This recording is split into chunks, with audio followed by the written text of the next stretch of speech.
got so much motherfucking design on right now. Break it down, bring it back, make it clap. I got 3 old thoughts, new block, where that thing. Bitches on my line, and you know. Assalamualaikum warahmatullahi wabarakatuh. Kami dari kelompok 11 yang beranggotakan saya Dinda Aulianisha dengan NIM 0012 dan teman saya dan saya Cahya Maulidiana Bina dengan NIM 0015. Di sini kami akan mempresentasikan hasil diskusi kami mengenai sumber hierarki dan klasifikasi ilmu.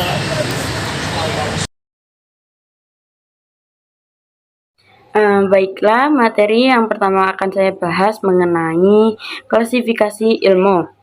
Klasifikasi ilmu pengetahuan adalah proses pengelompokan berbagai disiplin ilmu berdasarkan objek kajiannya dan karakteristik. Tujuan dari klasifikasi ilmu yakni untuk mempermudah pemahaman dan pengolahan pengetahuan manusia.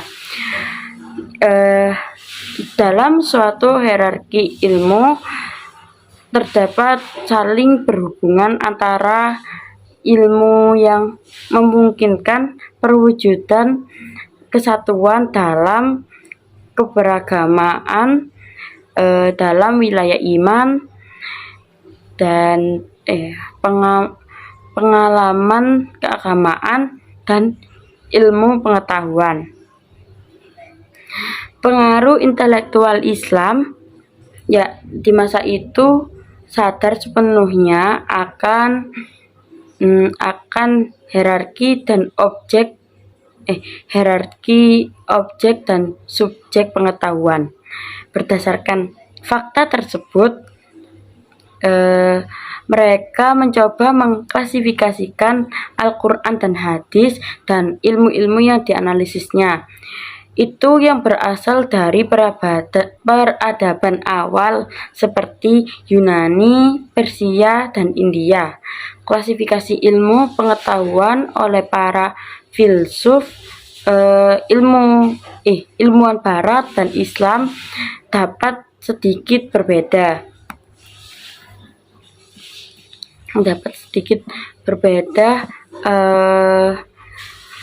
dalam pendekatan dan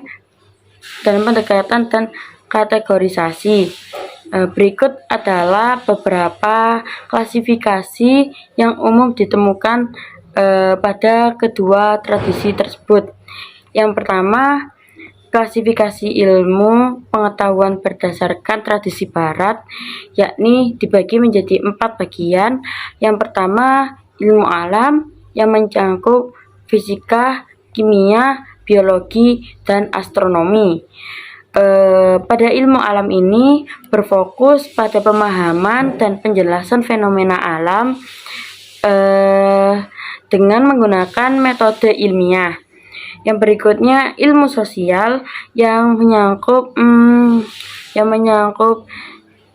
sosiologi, psikologi, antropologi, dan ekonomi. Ilmu sosial juga mempelajari tentang perilaku manusia, masyarakat, dan interaksi sosial. Berikutnya yakni ilmu humaniora yang menyangkut sejarah, sastra, filosofi, dan seni.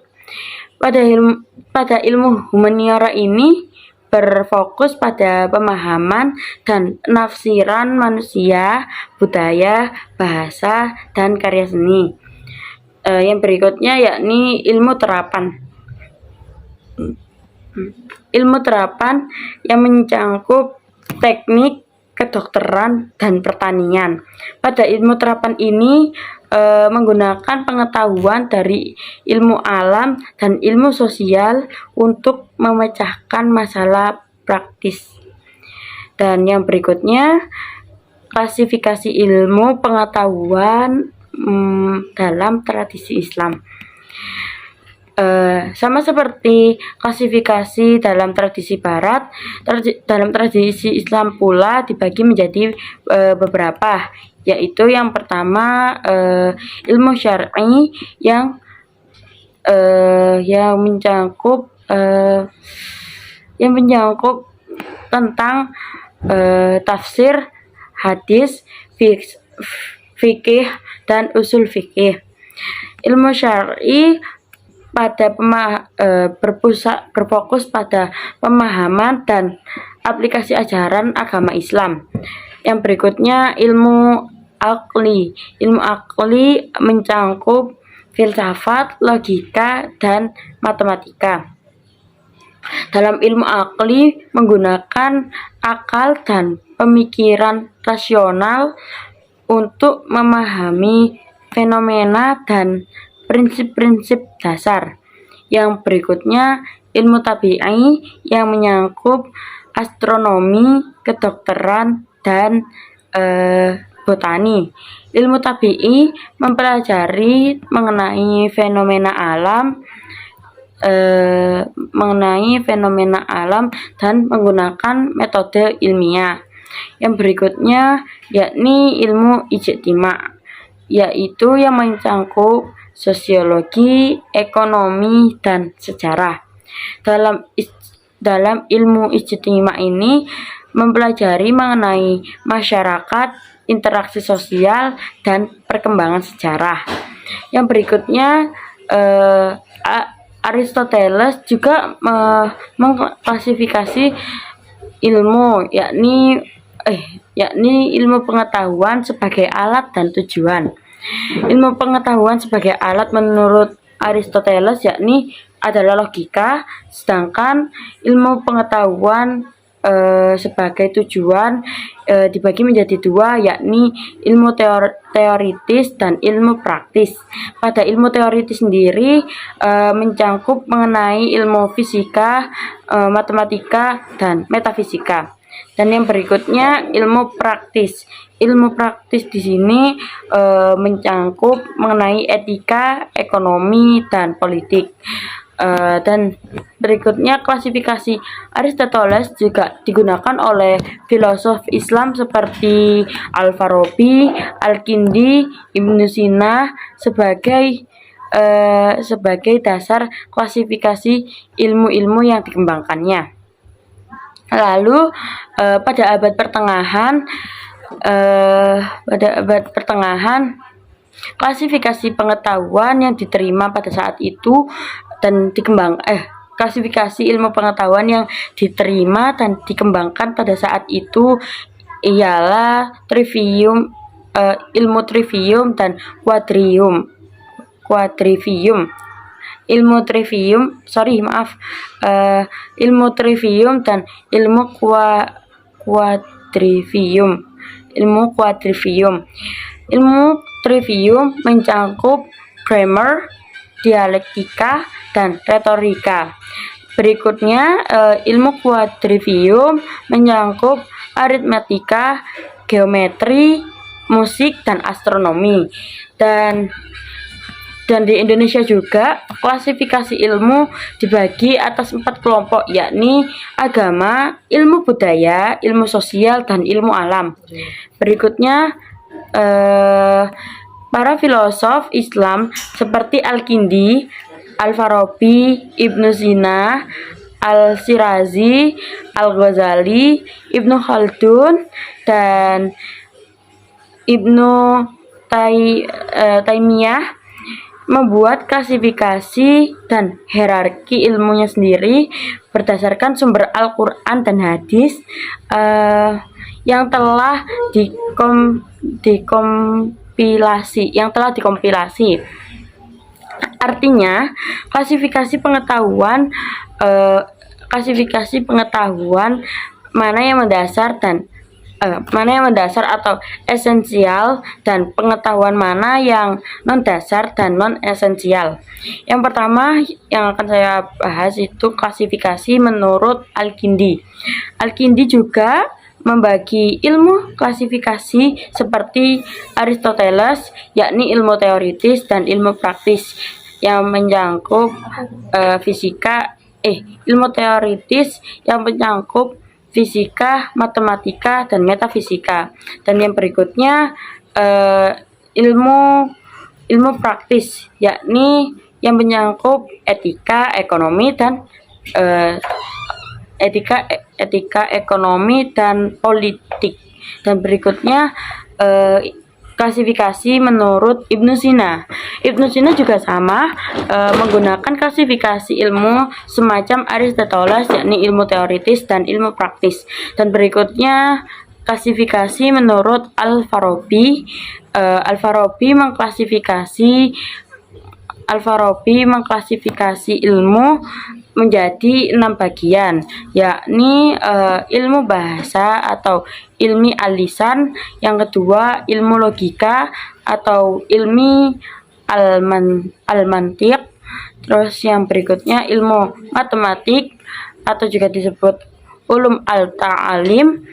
Lalu yang berikutnya ilmu fisika disebut al-ilmi al-tabi'i, dan berikutnya ilmu metafisika yang disebut al-ilmi al-ilahi, dan yang berikutnya ilmu masyarakat yang disebut ilm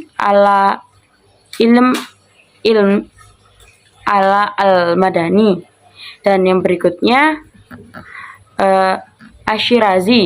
Asyirazi membagi ilmu pengetahuan menjadi 2 jenis, yaitu ilmu filosofis dan non-filosofis. Non-filosofis dibagi menjadi 2, yakni yang religius dan yang non-religius. Lalu yang berikutnya klasifikasi menurut Al-Ghazali. Al-Ghazali mengklasifikasi ilmu menjadi 4 jenis, yakni ilmu syariah terbagi atas ilmu usul, tauhid, tafsir, hadis, dan yang berikutnya ilmu furu'. Ilmu furu' yang mana ilmu furu' dikelompokkan menjadi 3, yakni mengenai ibadah, fikih, dan akhlak. Yang berikutnya ilmu akliyah terdiri dari 3 tingkatan, yakni tingkatan yang pertama membahas mengenai matematika. Matematika sendiri yang di dalamnya ada aritmatika, geometri, astronomi, dan musik. Dan juga tingkatan pertama ini membahas mengenai logika. Tingkatan yang kedua yaitu tingkatan pertengahan, yaitu ilmu pengetahuan alam yang menyangkut perbuatan, meteorologi, mineralogi,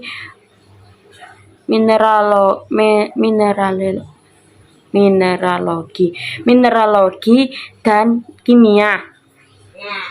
Tingkatan tertinggi yakni tentang maujud, yang dikelompokkan menjadi yang wajib dan yang mungkin.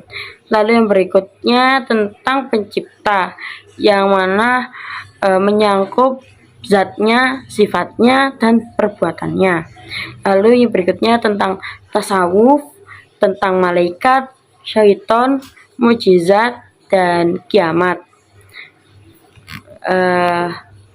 Lalu yang berikutnya yang akan saya bahas mengenai Al-Farabi ini Lalu Al-Ghazali ini juga mengklasifikasikan ilmu sebagai ilmu fardu ain dan fardu kifayah. Fardu ain mencangkup akidah, ibadah, dan akhlak, dan fardu kifayah mencangkup ilmu agama, ilmu hukum Islam, dan ilmu kedokteran. Dan yang berikutnya klasifikasi menurut Ibnu Khaldun, yang mana Ibnu Khaldun mengklasifikasi ilmu atas 2 macam, yaitu ilmu nakliyah dan ilmu akliyah. Ilmu nakliyah sendiri Ilmu nakliyah sendiri yang berdasarkan pada otoritas, atau ada yang menyebut ilmu-ilmu tradisional dan yang termasuk dalam ilmu Al-Quran, hadis, tafsir, ilmu kalam, tasawuf, dan at-tabir al-ru'yah. Yang berikutnya ilmu akliyah. Ilmu akliyah berdasarkan akal atau dalil rasional. Termasuk adalah itu filsafat, matematika, dan fisika dengan macam-macam pembagiannya. Ibnu Khaldun membagi ilmu rasional dan ilmu falsafah dalam 4 macam jenis, yaitu logika, ilmu alam, dan metafisika. Ilmu logika, ilmu alam, metafisika, dan matematika. Dan yang berikutnya Osman Bakar mengkaji klasifikasi ilmu yang mempresentasikan berbagai aliran pemikiran yang utama dalam Islam, yaitu dari Al-Farabi, Al-Ghazali, dan Asy-Syirazi. Menurut ketiga klasifikasi ini, ilmu paling tinggi adalah ilmu tentang Tuhan, karena dengan ilmu tersebut semua ilmu yang karena ilmu Tuhan ini adalah ilmu yang semua orang mencari. Karena demi ilmu tersebut semua ilmu lain yang dicari. Materi selanjutnya yaitu mengenai hierarki ilmu. Ilmu pengetahuan merupakan sesuatu yang sangat penting bagi manusia, di mana dengan ilmu pengetahuan itu kita akan yang awalnya tidak tahu akan menjadi tahu. Dan ilmu pengetahuan itu sendiri sejak zaman dahulu sudah mengalami perkembangan yang sangat pesat, di mana pada zaman dulu ilmu pengetahuan masih terbatas, tetapi untuk saat ini ilmu pengetahuan sudah mengalami perkembangan yang sangat pesat sehingga sudah muncul berbagai macam cabang ilmu pengetahuan yang itu menyebabkan butuhnya adanya klasifikasi dan hierarki ilmu. Dan di sini saya akan membahas tentang hierarki ilmu. Hierarki ilmu merupakan pengelompokan ilmu pengetahuan berdasarkan level tingkatannya. Dan di sini hierarki ilmu itu merujuk pada struktur tata susunan dan tingkatan yang memungkinkan kita untuk memahami atau mengorganisir sesuatu dari level yang lebih umum menuju pengetahuan yang lebih khusus lagi. Selanjutnya yaitu mengenai landasan ilmu pengetahuan, di mana di sini saya akan membahas tentang hierarki landasan ilmu pengetahuan. Manusia merupakan makhluk Allah yang sangat sempurna, yang paling sempurna, di mana manusia dibekali oleh akal yang itu membedakan antara makhluk Allah lainnya.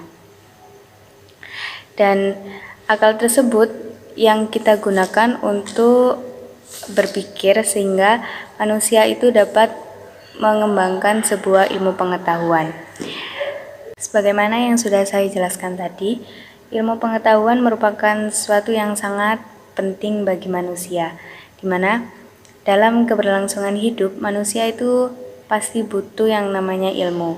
Jadi di sini saya akan membahas tentang landasan ilmu pengetahuan yang dalam hierarkinya dibagi menjadi 5. Yang pertama yaitu tradisi, yang kedua yaitu otoritas, dan yang ketiga itu trial dan error, dan yang keempat penalaran logis, dan yang kelima metode ilmiah. Yang pertama yaitu ilmu pengetahuan yang dilandasi oleh sebuah tradisi. Ilmu pengetahuan itu didapatkan dari sebuah tradisi, Jadi sesuatu perkara atau suatu hal itu dianggap benar apabila dianggap benar dari zaman dahulu. Dan ilmu pengetahuan yang berlandaskan tradisi ini merupakan landasan ilmu yang paling rendah. Mengapa demikian? Biasanya dalam tradisi itu tidak ada landasan ilmunya. Jadi ilmu tersebut dianggap benar karena adanya sesuatu yang dilakukan terus-menerus dari masa lampau. Selanjutnya yaitu landasan ilmu pengetahuan dengan otoritas. Ilmu pengetahuan itu dianggap benar apabila ada seorang ahli yang sudah mengklaim bahwa pengetahuan itu benar. Selanjutnya yang ketiga yaitu ilmu pengetahuan yang berlandaskan trial dan error. Kata trial yang berarti mencoba dan kata error yang berarti kesalahan. Jadi sebuah ilmu pengetahuan didapatkan karena adanya sebuah percobaan dan sebuah kesalahan yang kita terus-menerus mencari kebenaran dari sebuah kesalahan tersebut. Lalu kebenaran tersebut akan menjadi ilmu pengetahuan. Yang keempat yaitu penalaran logis, di mana dalam penalaran logis ini membutuhkan sebuah data yang akan menarik sebuah kesimpulan. Biasanya dalam penalaran logis ini terdapat dua metode, yaitu penalaran dengan metode induktif dan penalaran dengan metode deduktif. Dan yang terakhir yaitu ilmu pengetahuan yang berlandaskan metode ilmiah. Jadi landasan metode ilmiah ini merupakan landasan yang paling tertinggi karena dalam metode ilmiah ini mencakup dalam pemeriksaan sistematis, empiris, pengontrolan, dan titik posisi kritis dan hipotesis.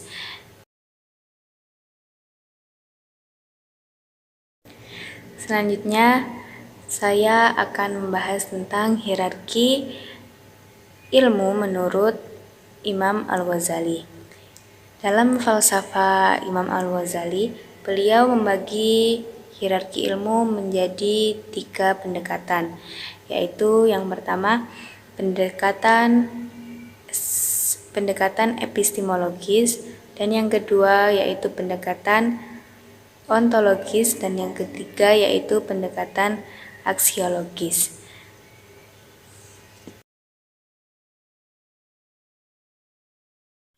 Yang pertama yaitu hierarki ilmu dalam pendekatan epistemologis. Dalam pendekatan epistemologis ini dibagi menjadi 2, yaitu yang pertama ilmu syariah dan yang kedua ilmu ghairu syariah.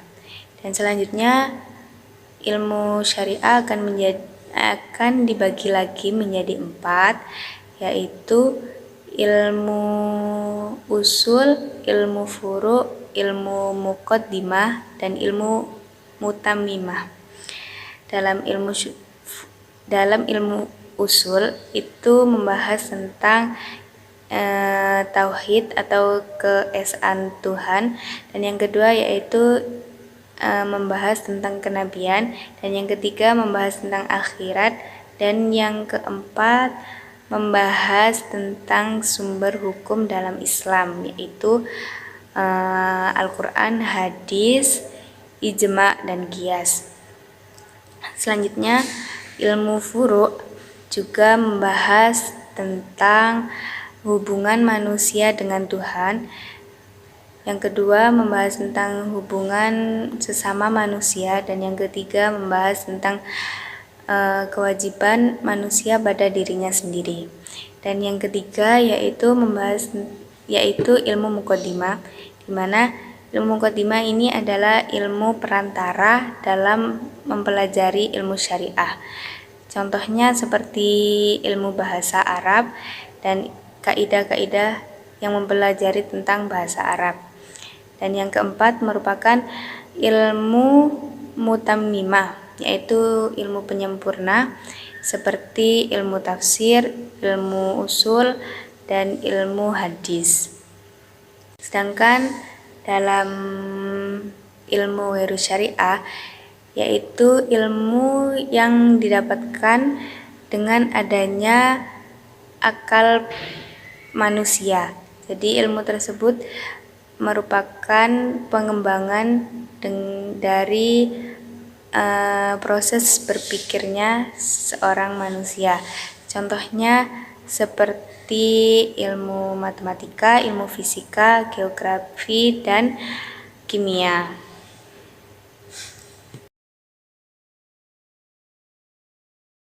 Hierarki ilmu yang kedua yaitu dalam pendekatan ontologis.